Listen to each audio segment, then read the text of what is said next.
the panoramic views across the beautiful bush. Anyway, won't you come along? Let's go.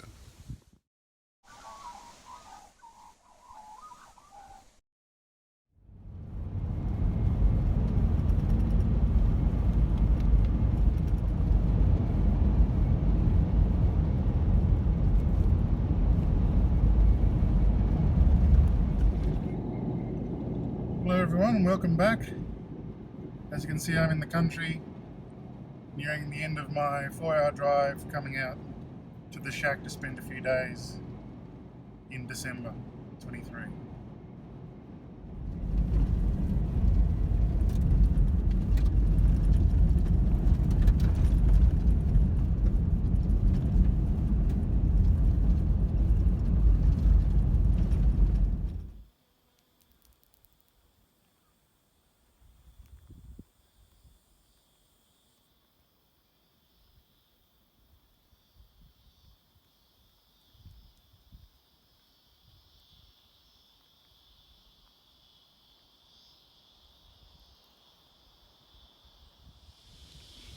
G'day folks, good to see you again. Hope you're having a great Christmas this December 2023. It's been a few months since I've been out to the property. It looks reasonably greenish but dry. This time of year is summer. But coming in, I crossed a causeway coming off one of the main roads that looked like it had a lot of water on it in the last maybe week, less than 2 weeks, that's for sure. And I'm a little concerned that the causeway I cross coming to the property will be maybe flooded over, but we'll see when we get down there. Anyway, it's good to be back. I don't have a lot of preset plans for this trip, but I hope you'll enjoy just being with me and enjoying this property. Well, as I thought, there's still quite a bit of water coming through. The good thing is the approaches were fixed up a while ago, so I have no idea where the hell this gate came from or what that bit of gate there is, and that's not one of the poles I put in.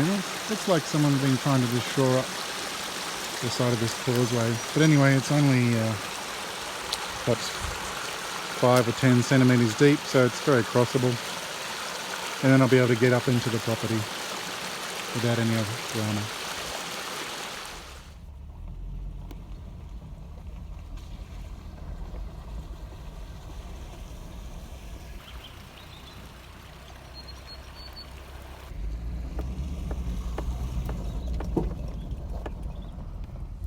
Well, we made it fine into the shack. I'm just going to have a quick look around inside to let you know what's been changing in recent times.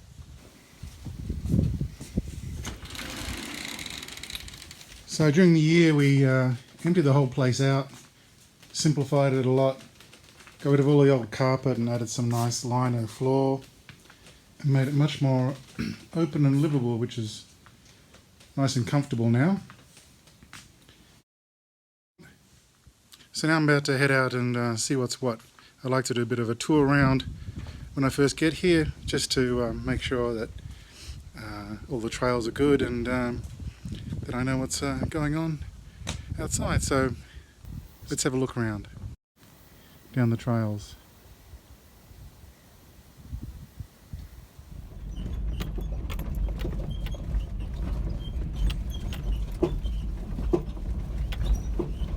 This is our access down to the lower loop along the creek and the Billabong line. So I like to have a look around the first day I get here just to see what's up.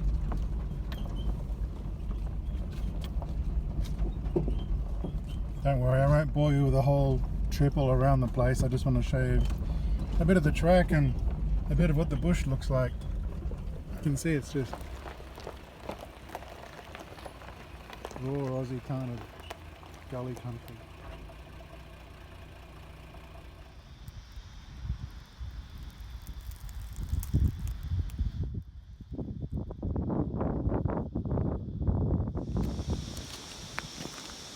Heading back to the car now after a bit of a look around up on the top of the ridge.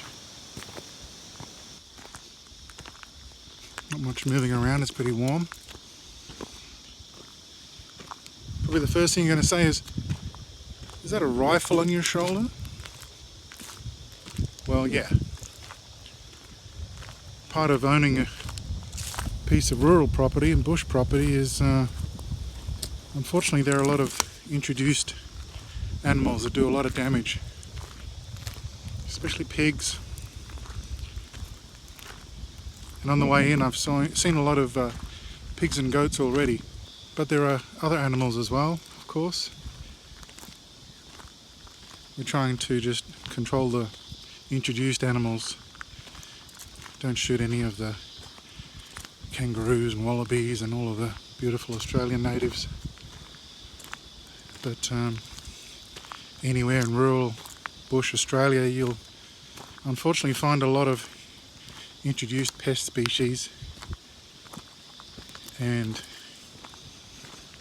it's just part of responsible ownership that we try and make a dent in those numbers. But on this channel I don't show any hunting, and I don't show any shooting of animals, and I don't show any weapons normally. But the reality is you do need a rifle, and you do need to control these numbers there. Unfortunately, there's not a lot of natural predators, so the numbers build up really quick. And this is just perfect country for them. I've never seen an unhappy goat or an unhappy pig in this country, so anyway. Oh, if you're wondering what these things are on my head, that's just ear protection against the rifle shot. I do value my hearing. In any case, that's why you don't see a lot of me carrying the rifle around, because this is not a hunting channel. This is a enjoyment of the bushland channel.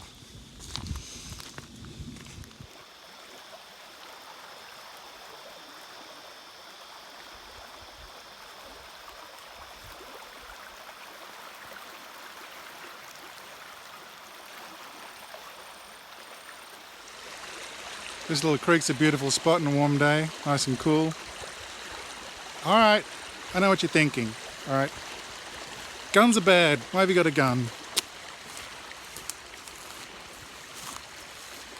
Guns aren't bad, people use them badly. You can be an ethical and responsible gun owner and be very careful, like you could be an ethical and responsible banker or ethical and responsible doctor. There are people that don't use guns well, and part of that reason is why we've actually locked off this property. We had too many trespassers coming in and hunting on the property and leaving rubbish, causing damage, shooting across fences, shooting kangaroos, shooting native species, and we don't want that. We want to keep this place natural and enjoyable, and for our friends and family, and safe. So that's why I don't really promote myself as a gun owner or a hunter or a shooter, but it is part of being out in the bush. And anyone, if you're in the country, you know it. If you've had to deal with pest animals, pest species, even, there's wild dogs, there's feral cats, they do enormous amounts of damage, as well as the pigs and everything.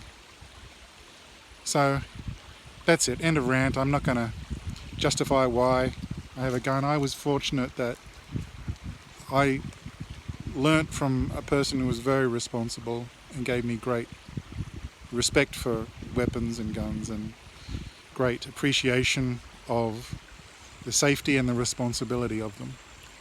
So that's as much as I'm going to say. For the rest of the time, we're just going to enjoy the country and look around, and I hope you'll stay with me and appreciate what I'm trying to say. Thank you.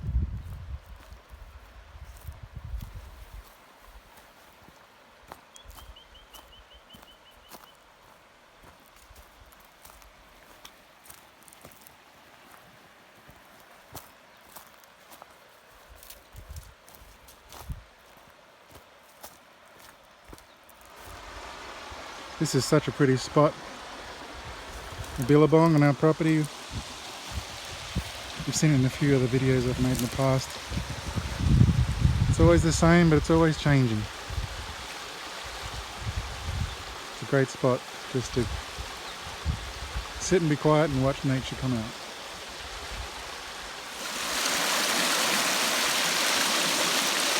As you can see, there's quite a bit of water coming through the billabong, and I can also see a number of carp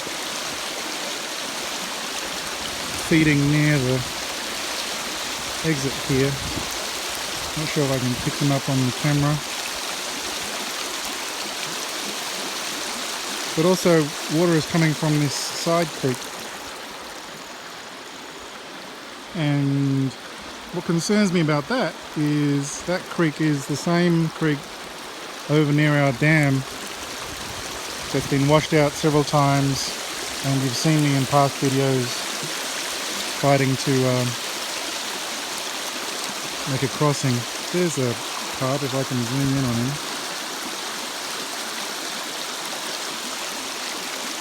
Yeah, you can see him in the shadow there. Churning up the water, making a mess. Might do a bit of fishing tomorrow or the next day. Anyway, the next stop is going to be over near the dam to see if the crossing still exists, because as you saw with the causeway crossing coming into the property, there was water across that, and that's normally a sign of high water in the recent past. So let's go and see if it's still there.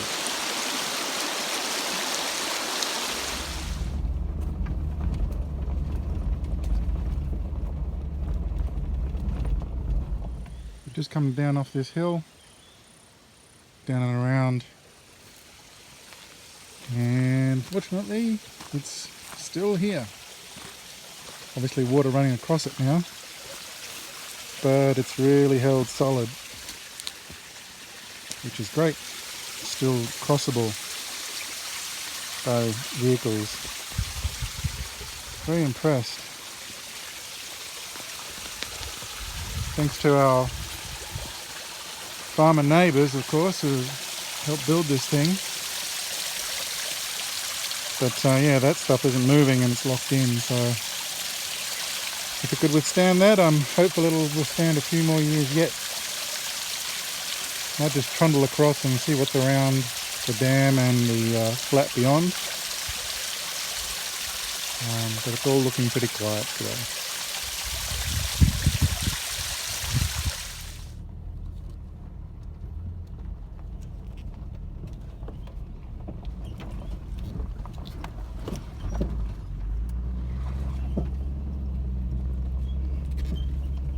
We just came up that trail by the side here, parking to have a rest in the shade, just having a look at the dam. It's very full, which is good for December, full to overflowing really.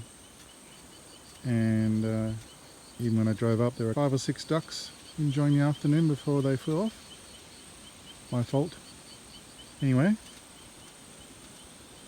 it's a lovely area of the property. There's a long flat plain which is used for sheep grazing, and it's also a great bird watching, animal watching place, and a great place to bring the family down. So that's probably about it for this afternoon. I think I'll be heading up to the shack and looking at arranging some dinner a bit later. If anything else happens, I'll get some video of it, but I will sign off here and we'll see you tomorrow. Morning folks. Well, it's a beautiful, fine and somewhat sunny morning, though they're predicting some thunderstorms and cloudy conditions throughout the day until mid-afternoon. But we're going to have a trundle around and see what we see. If there's anything interesting, I'll get some video for you.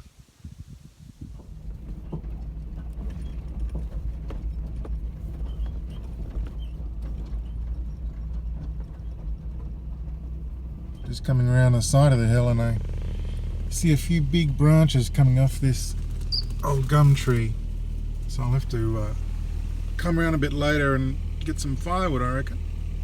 Fill up the firewood pile. Getting a bit low. There's one of those thunderstorms coming in. You might have just seen that lightning. So I'm just going to chill out in the shack for a bit and wait for it all to blow over. They should be just passing, not settling in for the day, but rather not be caught out in it.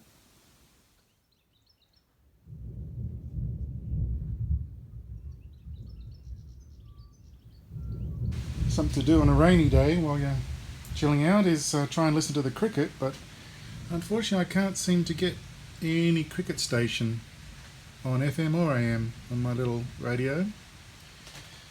So that's a shame, but then I worked out that on my phone I've got the ABC app and I can get cricket on there. And I thought, well, that's not good because they don't turn the sound up so loud. But then I remembered that I have this great little Bluetooth speaker that I use when I'm watching a movie. And so I'm going to Bluetooth connect to it and I should better listen to the cricket. So I'll be doing that for maybe an hour or two. Well, that's the cricket done for the morning. Australia all out for 308 or whatever it was. Bit disappointing, but there you go. Anyway, I want to go and cut some of that wood up that I mentioned earlier. There's still some storms about, so I'm not sure if I'll get there. It seems to be quietening off. It'll probably stay overcast, but I need to get this chainsaw out, make sure it works.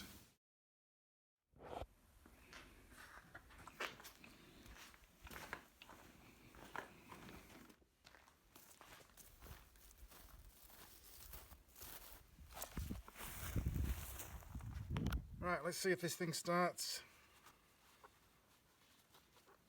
It's got lube oil and plenty of fuel in it.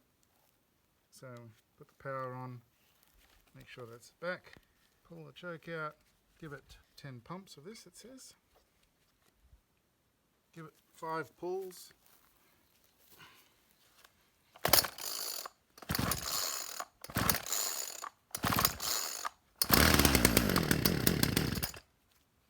That's favourable.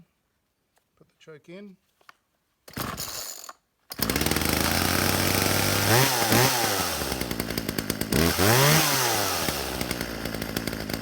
That's good sound to hear. Well, here's that fallen branch that I saw earlier, one of the two, so I'll start on this one. I'll clear a few of the smaller stuff out of the way and then get chopping up on the main piece of the timber there. I'll do it on time lapse so you won't have to sit through too much of it.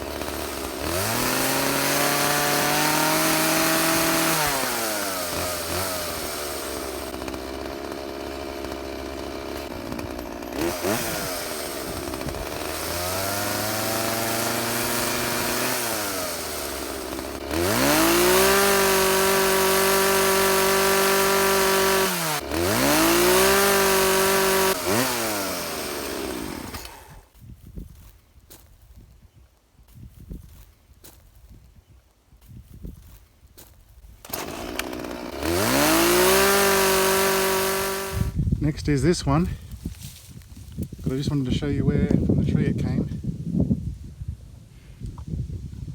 There. So when they talk about widowmakers, this is the kind of tree that could do it. And as you can see, it's dropped heaps of others in the past. And that's why we have these all around the place, so be careful of these trees. If you hear any noise, go running. In any case, we'll see how much of this one we can cut up. The chainsaw's misbehaving a little bit. Blade's not sharp, it's cutting sideways, which means it's unevenly sharp. And this wood is not very fresh, green, so it's hard and a bit hard to cut. But in any case, we'll do what we can.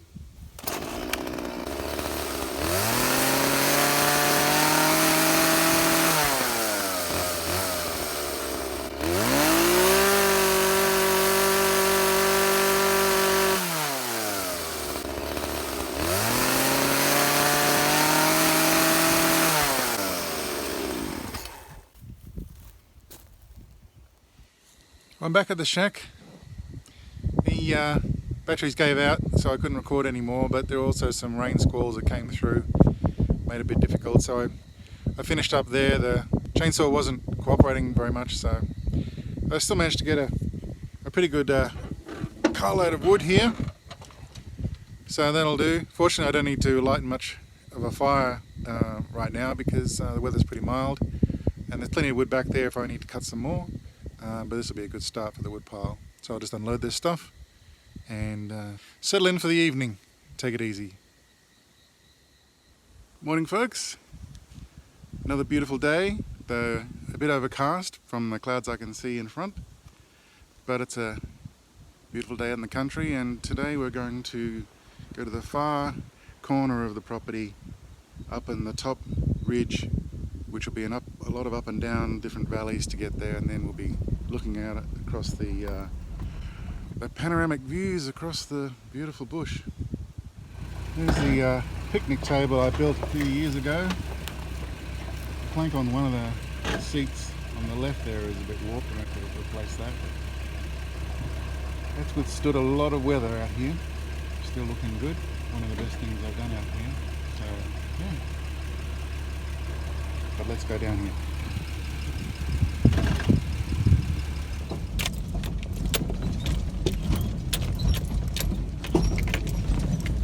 She's a little rocky.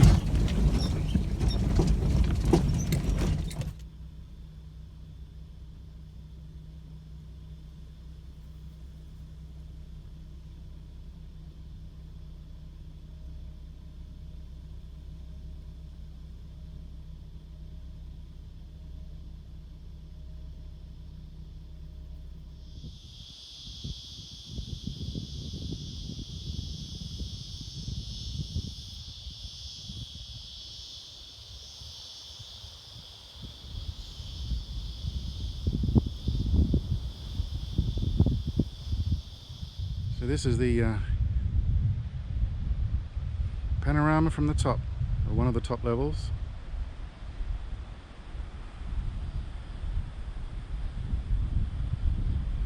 A bit windy up here. See in the far distance. Then we have this hill coming to our right, and the next stop will be up that pinnacle there.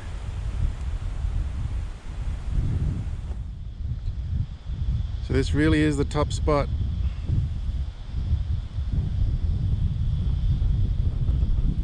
Bit windy.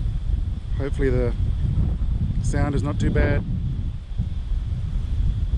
But you can just see for miles.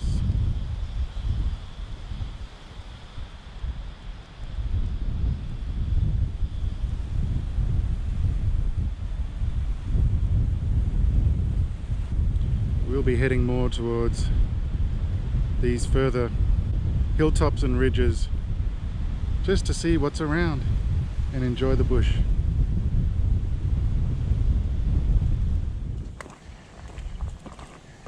Doing some trail walking. Not many times this area gets visited. It's all pretty rough.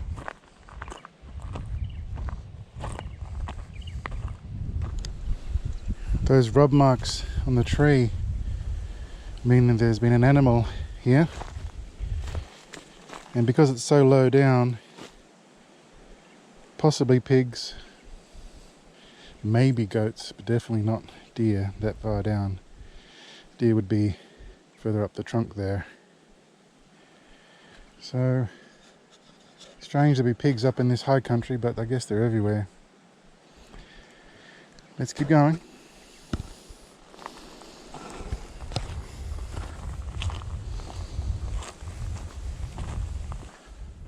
We've just come down this long trail, and I'm thinking of Just heading through this broken fence area.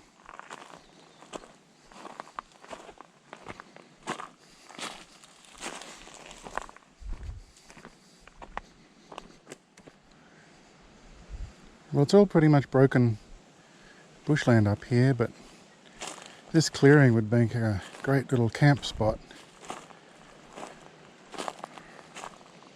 I think, one day. But we're a long way from any fresh water. This is definitely up the top range, so you have to bring your water in with you.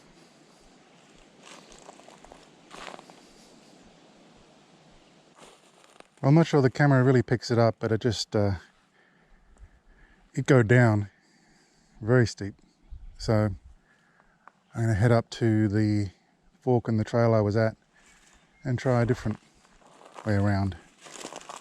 But yeah, too steep for a warm day.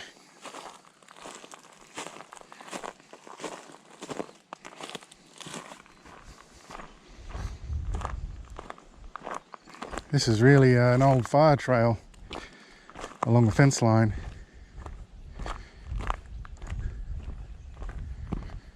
But you can see it's really overgrown, lots of fallen timber around the place. So not many vehicles could really get up here without clearing the way. You could get maybe a quad bike up here. I'm seeing kangaroos. I'm not sure if you see them on the video there, but they're just in that thicket of wood. I'll just try and get a bit closer. We'll see if we can get a clearer shot.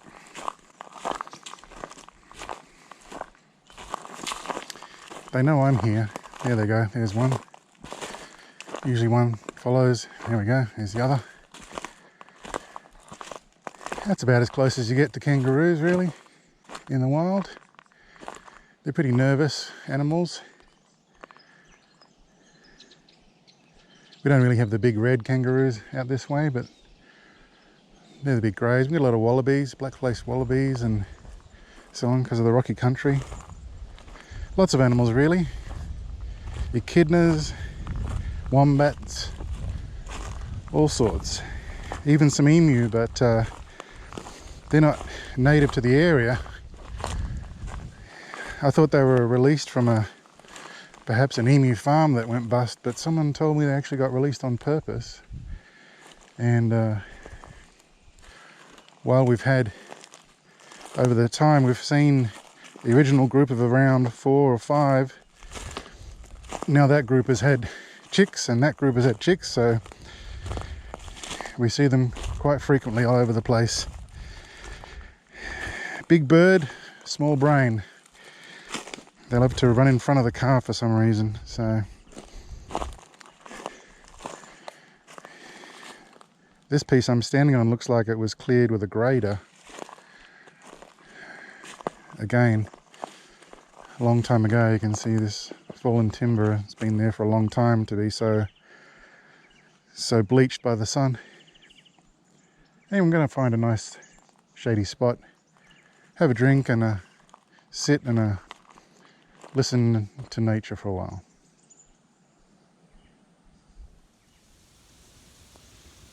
That's better. So the secret to being able to enjoy being out in the bush, I think, for me, hopefully for you, is learning how to just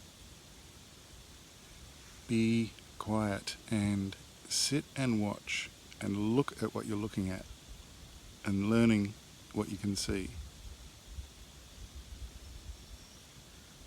In front of me I can see the deep river canyon and some water. I can see a lot of greenery. I can hear birds chirping. And if I'm quiet enough, nature just comes out. But you need to give it more than 5 or 10 minutes in one spot. And that can be hard if you have kids and other people with you. But if you can sit somewhere for at least half an hour, up to an hour or so, just being quiet, then nature will come out.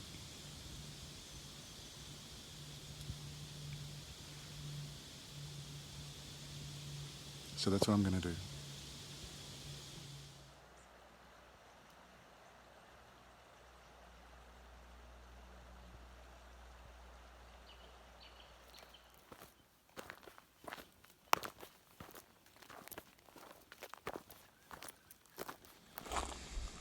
I thought I might just show you what I've got in my my pack that I take out each time.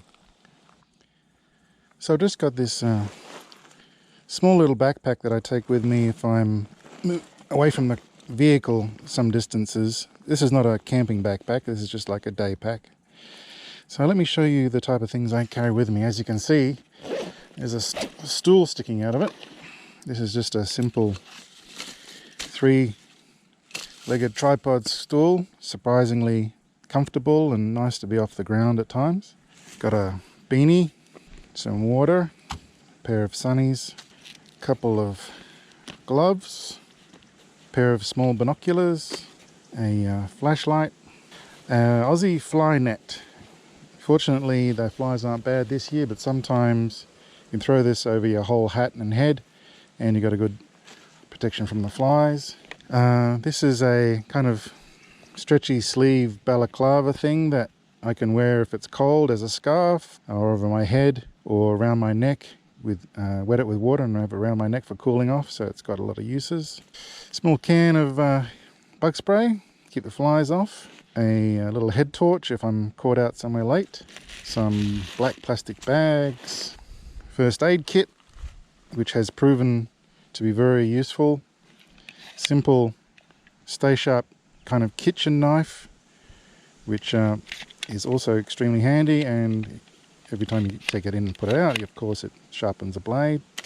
A couple of snacks, a bit of salami and a nut bar, simple knife sharpener, kind of buck knife here, cup if I need to boil up some water. I've got a lighter, tape, which is good for fixing and repairing stuff and binding up stuff, backup sharpener, stone. What else down here? Oh yeah, don't forget some lolly snakes.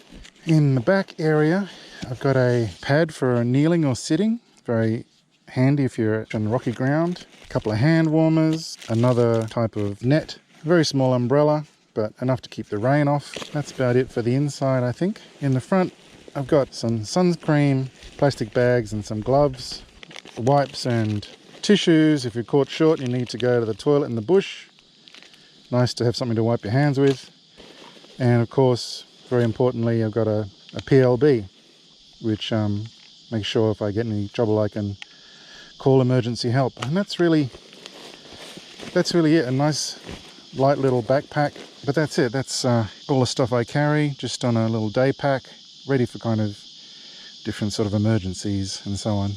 And it's nice and light, easy to throw on, so it's always in me, and I can go out on any sort of adventure.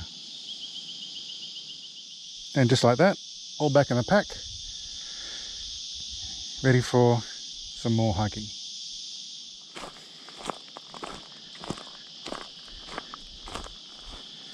Well, that was a great little walk and explore. We're heading back up to the car now, and then I'll head back to the shack, so I'll see you there. Well folks, I got back to the shack and then just took it easy for the rest of the day, and now it's just cooling down in the evening. Did a bit of tinkering and fixing a few things up around the shack, and tomorrow I hope to get out early and see a bit more of the Lower Creek area, but for now I'm just going to take it easy and have a nice night in, maybe watch a movie.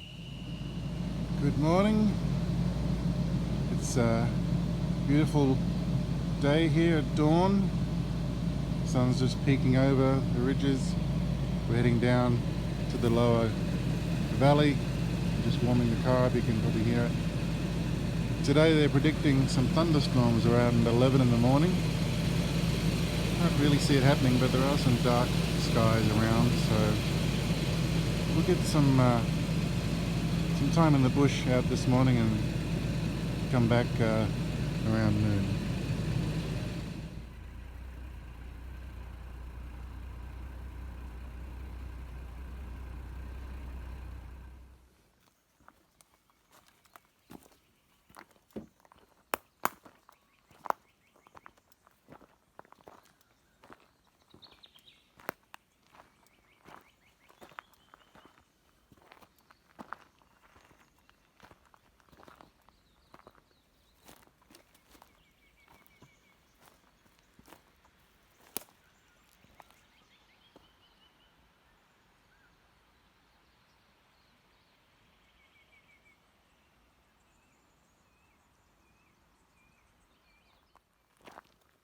Here's a couple of goats.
I can see some carp feeding in this billabong, so I'm going to go and get my rod and try a bit of fishing. So I got my net over here, and I got this cheap little telescopic fishing rod. This is my simple little telescopic rod. Just a nice 6 foot or something, 1.8 meters. And as you can see, I got my stool and my net.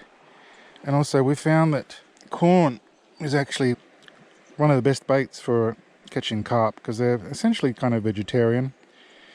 And also the colour stands out on the bottom, the muddy bottom of the billabong, and so we found it actually works pretty well. So anyway, I'm going to try a bit of this fishing and see if we get any luck.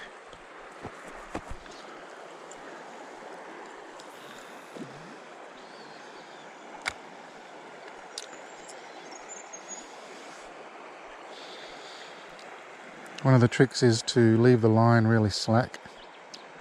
The carp don't like to feel any weight on the hook. So I've gained these tips over time, watching the internet and such.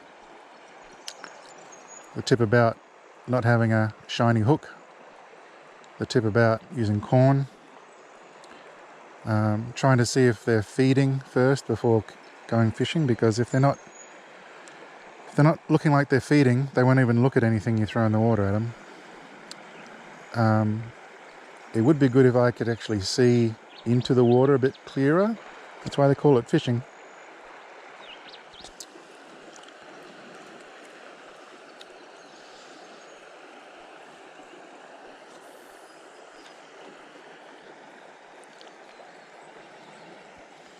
Well, we've got one on the hook.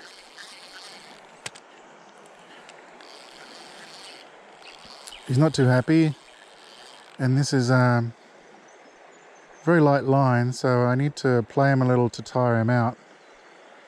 And then I want to bring him over to where I've got my net. Where's my net? It is over here.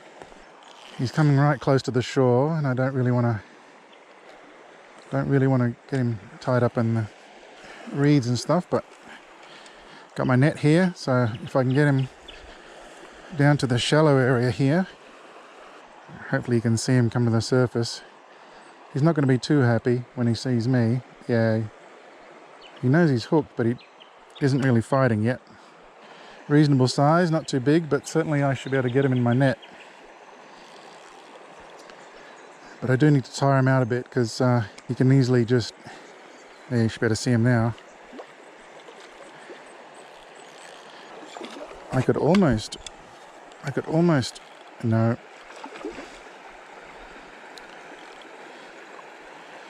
If I get him close to the surface over this way, and if he cooperates, oh, so close, come on, buddy. Nope, not yet. Maybe if I take him down a bit shallower.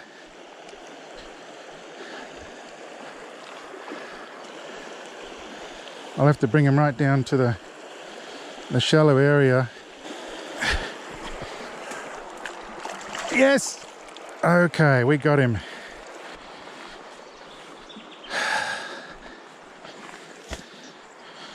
There he is.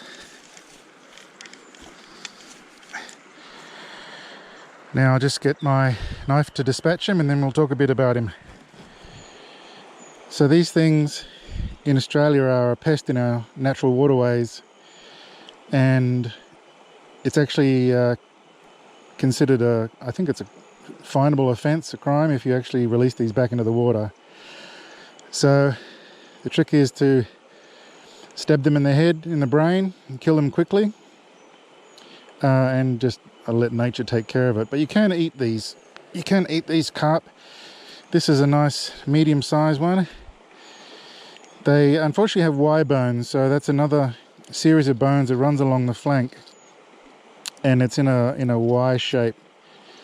So if you take a fillet off, it'll just be full of bones. You can take a top strip and a middle strip. The easiest meat is just on the belly, which is near the rib cage. They are edible. I have eaten one, or a couple, but the secret, if you want to eat one, is to dispatch it quickly, take the head off, try and get the blood and guts out of it. The skin is has a slime on it, which is not too great, but it's actually easy to cook if you keep the skin on and then take the flesh off the skin once you're done. It's more than a meal. It's something you could survive on, but in this case I'm going to leave him here and let nature take its course. Probably an eagle will come and grab him because it'll be obvious to see on the riverbank here. Anyway, success. I'm glad of that. I think that'll be done for today. I'm going to head back up to the car and head back up to the shack and take it easy for the day. Well, I think that about wraps up this trip out to the bushland and the shack and the creek and all the lovely natural places in between. Thanks for coming along. A bit unscripted. Just wanted to show you the type of things I get up to out here. Really enjoyed your company. I hope you're having a great Christmas and hopefully a fantastic new year for all of us. I'll see you soon in a new video. Thanks for watching. Bye for now.